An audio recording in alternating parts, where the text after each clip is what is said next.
मैं प्रकाश चंद्र चौरसिया, शिक्षक, उत्कृष्ट विद्यालय, साँचपानी धनौरा, जिला सिवनी से।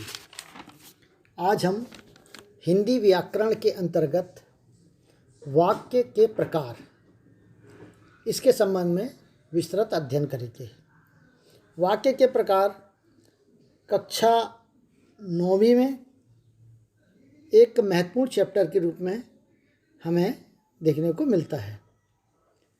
तो आइए वाक्य के प्रकार के संबंध में हम, और अभी इस वीडियो में हम अर्थ के आधार पर वाक्य के कितने प्रकार होते हैं उसका अध्ययन करेंगे। वाक्य रचना। सबसे पहले वाक्य का प्रकार समझने के लिए हमको वाक्य क्या है यह समझना अति आवश्यक है। वार्तालाप की आधारभूत इकाई वाक्य है। वाक्य मनुष्य के मन के भावों एवं विचारों को व्यक्त करते हैं। व्यक्ति के विचारों एवं भावों को पूर्ण रूप से प्रकट करने वाले शब्द समूह को हम वाक्य कहते हैं। अर्थात जो ऐसे विचार जो मनुष्य के मन में उठते हैं और जो भाव है उनको जो शब्द समूह प्रकट करते हैं वो वाक्य कहलाते हैं। वाक्य जो होते हैं ये सामान्यतः व्याकरण के नियम के अनुसार सजाए हुए होते हैं। अर्थात अगर कोई व्याकरण के नियम के अनुसार सजाए नहीं हुए तो वो फिर वाक्य की श्रेणी में नहीं आ पाते। दूसरे शब्दों में अगर हम इनको कहें तो वाक्य सार्थक शब्दों का एक व्यवस्थित रूप है। अब वाक्य के अंग हम देख लें। वाक्य के 2 अंग होते हैं। किसी भी वाक्य में इन 2 अंगों का होना आवश्यक होता है। नंबर 1 उद्देश्य और दूसरा विधेय। उद्देश्य क्या होता है ये देख लें हम। उद्देश्य वाक्य का वह भाग है जिसके विषय में वाक्य में कुछ कहा जाता है। इसके अंतर्गत कर्ता और कर्ता के विस्तारक आते हैं। अर्थात उद्देश्य के अंतर्गत कर्ता को हम मान लेते हैं या कर्ता के विस्तारक को हम मानते हैं। दूसरा होता विधेय, अर्थात उद्देश्य के विषय में जो कुछ कहा जाए उसे हम विधेय कहते हैं। इस तरह से ये वाक्य के 2 अंग हैं और इन दोनों अंगों का वाक्य में होना अत्यंत आवश्यक है।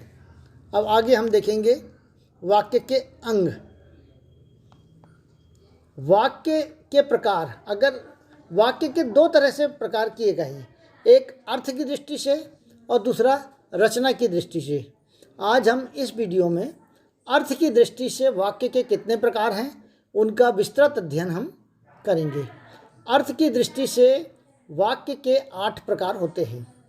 पहला विधानवाचक वाक्य, दूसरा प्रश्नवाचक वाक्य, तीसरा विस्मयवाचक वाक्य, चौथा आज्ञावाचक वाक्य, पांचवा निषेधात्मक वाक्य, छठवां इच्छावाचक वाक्य, सातवां संदेहवाचक वाक्य और 8वां संकेतवाचक वाक्य। तो इस तरह से ये अर्थ की दृष्टि से 8 प्रकार होते हैं। अब हम इनके बारे में जानेंगे एक एक वाक्य के। सबसे पहले हम देखेंगे विधानवाचक वाक्य। विधानवाचक वाक्य क्या होता है और ये किस तरह के होते हैं इसके बारे में।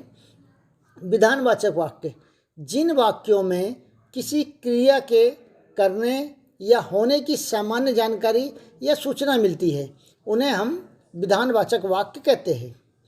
अथवा जिन वाक्यों में किसी कार्य के होने की सूचना मिलती हो उसे विधानवाचक वाक्य कहा जाता है। जैसे उदाहरण के रूप में मैं सिवनी में रहता हूँ। सीधा वाक्य, सरल वाक्य जो होता है मैं सिवनी में रहता हूँ। इसमें कार्य हम 10वीं कक्षा में पढ़ते हैं। सचिन क्रिकेट खेल रहा है। इस तरह के जो वाक्य हैं वो विधानवाचक वाक्य की श्रेणी में आते हैं। तो ये कहलाते हैं विधानवाचक वाक्य। दूसरा हम देखेंगे अब प्रश्नवाचक वाक्य। प्रश्नवाचक वाक्य को सरलना बिल्कुल सरल है और सामान्य तौर पर हम प्रतिदिन इसका उपयोग करते हैं। जिन वाक्यों में किसी व्यक्ति से कोई प्रश्न किया जाए या प्रश्न पूछा जाए उसे प्रश्नवाचक वाक्य कहते हैं। सामान्यतः ये जो प्रश्नवाचक वाक्य में कब, क्यों, कहाँ, कैसे, कौन, किससे, कितने आदि शब्दों का प्रयोग हमको देखने को मिलता है। तो इन शब्दों का प्रयोग अगर किसी वाक्य में आए तो ये मान लेना चाहिए कि वो प्रश्नवाचक वाक्य हैं। अब उदाहरण देखेंगे तो हमको समझ में आ जाएगा। उदाहरण, तुम्हारा नाम क्या है, इसमें क्या शब्द आ गया, तो क्या आया है, इसलिए ये प्रश्नवाचक वाक्य। तुम कौन सी कक्षा में पढ़ते हो, तो यहाँ पर कौन आ गया, तो ये भी प्रश्नवाचक वाक्य है। तुम कहाँ रहते हो, ये कहाँ आ गया है, तो यहाँ ये प्रश्नवाचक वाक्य है। और कर्ता, आज, आपने आज शैक्षिक वीडियो देखा, यहाँ कर्ता थोड़ा सा गलत आ गया है कि आज आपने आज शैक्षिक वीडियो देखा, तो ये थोड़ा सा गलत है। यहाँ पर ये किसी और का वाक्य है, इसको हम डिलीट करते हैं। तो ये है। तो इस तरह से ऊपर की जो 3 वाक्य जिसमें कब, क्यों, कहाँ, कैसे पाया जाता है वो मिलता है। आगे हम देखेंगे विस्मयवाचक वाक्य। जिन वाक्यों में विस्मय, हर्ष, शोक, घृणा आदि का भाव हो उसे विस्मयवाचक वाक्य या विस्मयादिबोधक वाक्य कहते हैं। इसमें विस्मयादिबोधक चिन्ह का प्रयोग होता है। जैसे ये जो चिन्ह है ये विस्मय वाला चिन्ह है। तो अब उदाहरण देखेंगे हम कि अरे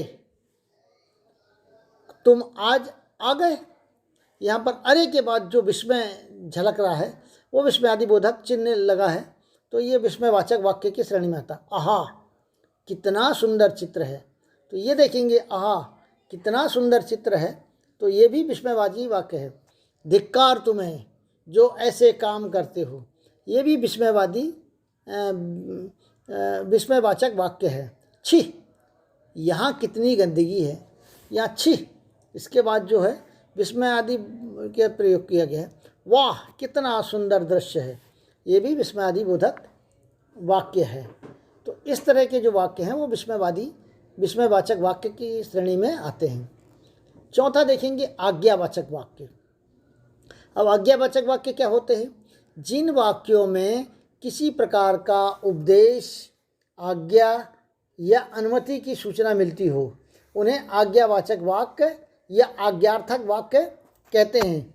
आज्ञावाचक वाक्य में किसी व्यक्ति किसी दूसरे व्यक्ति को आदेश या आज्ञा देता है, तो ये कहलाते हैं आज्ञावाचक वाक्य। अर्थात किसी को कोई आज्ञा दी गई हो या उसने आज्ञा माना हो तो वो आज्ञावाचक वाक्य की श्रेणी में आता है।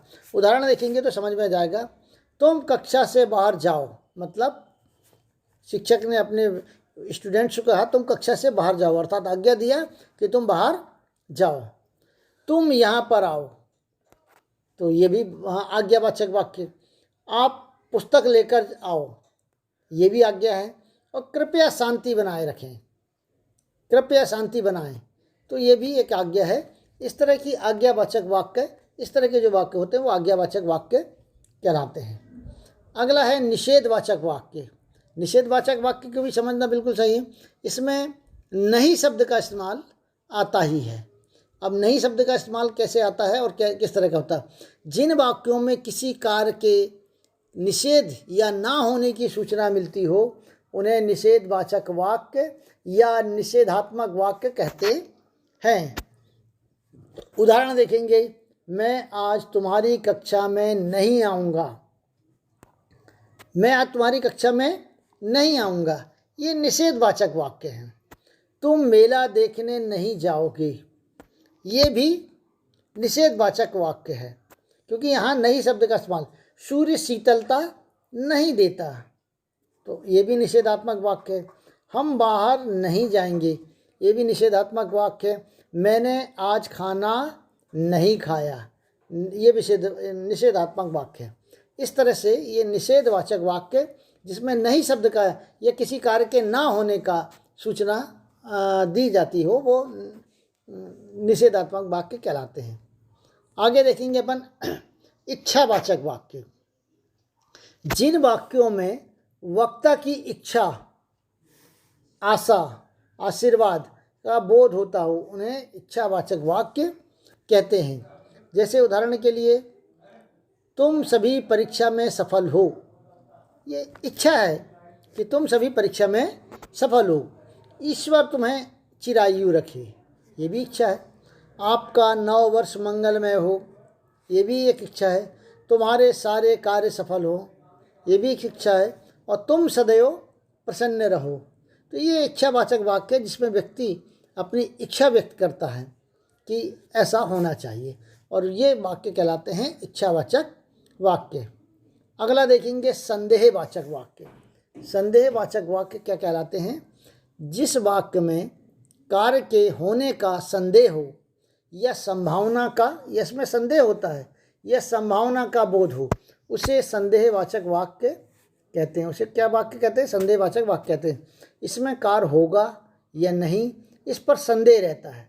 इसमें कार्य होगा कि नहीं होगा, इसमें संदेह रहता है। इस तरह के वाक्य संदेहवाचक वाक्य कहलाते हैं। उदाहरण देखेंगे, शायद कल मैं तुम्हारी कक्षा में ना आऊँ। शायद, इनमें संदेह है, कल आ भी सकता हूँ और नहीं भी आ सकता हूँ, तो शायद कल मैं तुम्हारी कक्षा में ना आऊँ। तो इस तरह की जो बातें होती हैं वो संदेहवाचक वाक्य में, कल मैं तुम्हारी कक्षा में आ भी सकता हूँ और नहीं भी आ सकता हूँ। शायद कल तुम भोपाल जाओगे, या चाहोगे लिखा है, भोपाल जाओगे। तो शायद कल तुम भोपाल जाओगे, तो जा भी सकते हैं और नहीं भी जा सकते, इसमें संदेह है। शायद अपने विद्यालय की सभी छात्र पास हो जाएंगे, अपने विद्यालय के सभी छात्र पास हो जाएंगे, ये भी संदेहवाचक वाक्य है। संभवतः आज मैं भोपाल जाऊंगा। संभवतः आज मैं भोपाल जाऊंगा, इसमें भी ये वाक्य भी, शायद कल तुम भोपाल जाओगे, संभवतः आज मैं भोपाल जाऊंगा, मतलब इसमें भी संभवतः जो शब्द लगा है वो इस बात को प्रकट करता है कि हो सकता है कि मैं जाऊं या हो सकता है कि नहीं जाऊं। अगला देखेंगे हम संकेतवाचक वाक्य। संकेतवाचक वाक्य में जिन वाक्यों में एक क्रिया के दूसरी क्रिया में निर्भर होने का बोध हो, उन्हें संकेतवाचक वाक्य कहते हैं। अर्थात पहला वाक्य दूसरे वाक्य पर निर्भर करता है। तो इस तरह के जो वाक्य होते हैं वो संकेतवाचक वाक्य कहलाते हैं। उदाहरण देखेंगे, वर्षा अच्छी होती है तो फसल अच्छी होगी। अर्थात वर्षा अगर अच्छी होती है तो फसल अच्छी होगी, ये संकेत है। ये संकेत देते हैं कि अगर अच्छी वर्षा होती है तो फसल भी अच्छी होगी। दूसरा है, अगर इसको देखेंगे संकेतवाचक वाक्य में, तुम अच्छी पढ़ाई करोगे तो प्रथम श्रेणी में पास हो जाओगे। ये भी एक संकेत है कि बच्चा अगर अच्छा पढ़ता है तो वह प्रथम श्रेणी में पास हो जाएगा। तीसरा अगर हम देखें तो यदि तुम प्रथम आए तो तुम्हें ₹1000 का पुरस्कार मिलेगा। अर्थात यदि तुम प्रथम आए, ये संकेत है, अगर तुम प्रथम आ गए तो तुमको ₹1000 का पुरस्कार मिलेगा। ये भी एक संकेतवाचक वाक्य है।